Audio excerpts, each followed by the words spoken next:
'Harihara Veeramallu' trailer విడుదల 2 రోజుల ముందు ఫైనల్ కట్ రెడీ అయ్యింది.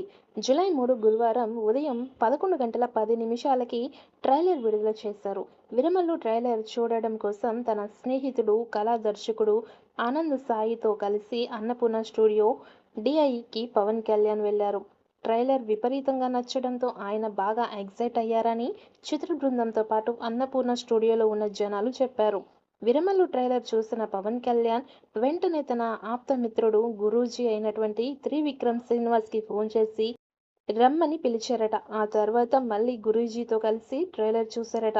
మొత్తం మీద బ్యాక్ టు బ్యాక్ 7 సార్లు 'హరిహర వీరమల్లు' ట్రైలర్ పవన్ కళ్యాణ్ చూసినట్లు తెలిసింది. క్రిష్ జాగర్లమూడి దర్శకత్వంలో ప్రారంభమైన 'హరిహర వీరమల్లు'ను పూర్తి చేసే బాధ్యతను చిత్ర నిర్మాత ఏఎం రత్నం తనయుడు, యువ దర్శకుడు జ్యోతికృష్ణ తీసుకున్న సంగతి తెలిసిందే. అతని దర్శకత్వంలో సినిమా పూర్తయింది.